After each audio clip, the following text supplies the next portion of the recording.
अब कोई यह कहे कि रस तो सुख भोग में भी होता है, तो कहना होगा कि सुख भोग का रस नीरसता, जड़ता तथा शक्तिहीनता आदि दोषों में बदल जाता है और उसका आरंभ भी किसी नीरसता तथा अभाव से ही होता है,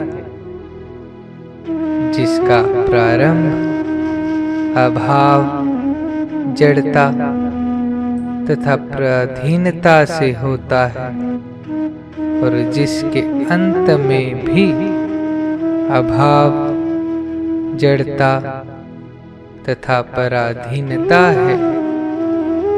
केवल मध्य में ही रस की प्रतीति है, वह वास्तव में रस नहीं है, रस का भास है।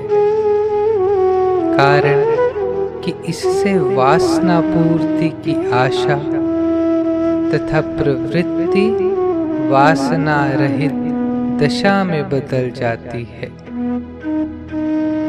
इस कारण सुख भोग से रस का भास होता है। यदि वास्तव में रस होता तो सुख भोग का अंत नीरसता में न होता। गहराई से देखिए कि इच्छा पूर्ति में ही सुख मालूम होता है, किंतु वह कब? जब इच्छा की उत्पत्ति का दुख हो।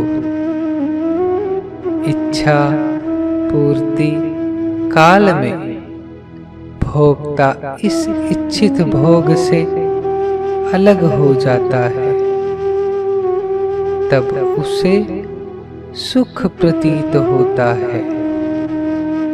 इस प्रकार भोग से असंग होने पर ही सुख सिद्ध हुआ।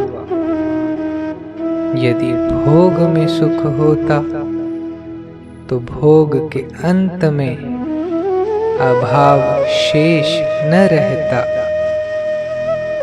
पर इच्छा निवृत्ति से जो रस मिलता है वह पराधीनता को स्वाधीनता में और परिवर्तन को अपरिवर्तन अर्थात नित्यता में बदल देता है।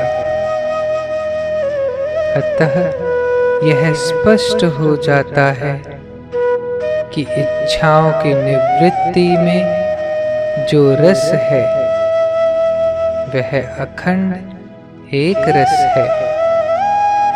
इसी को अमर जीवन तथा मुक्ति कहते हैं। यह सभी का अनुभव है कि भोग प्रवृत्ति से तो भोगने की शक्ति का ह्रास ही होता है, कुछ प्राप्त नहीं होता। किंतु भोग प्रवृत्ति से रहित होने पर शक्ति संचय ही होता है, ह्रास नहीं होता। इसी कारण सुख भोग की वासनाओं से रहित होते ही साधक स्वाधीनता तथा पूर्णता का अनुभव करता है, जो अखंड एक रस है। जब हम निर्वैर हो जाते हैं तब किसी का बुरा नहीं चाहते। जो किसी का बुरा नहीं चाहता उसके हृदय में केवल प्रीति की गंगा लहराती है।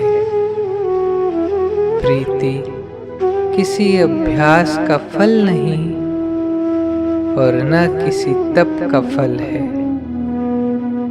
कारण अभ्यास से तो विपरीत अभ्यास की निवृत्ति होती है कि तप से शक्ति प्राप्त होती है और त्याग से शांति मिलती है। परंतु प्रीति तो एकमात्र निर्वैरता से ही प्राप्त होती है, और निर्वैरता हमें तभी प्राप्त होगी जब हम किसी को बुरा न समझे, किसी का बुरा न चाहें और किसी के प्रति बुराई न करे, जो वास्तव में मानवता है।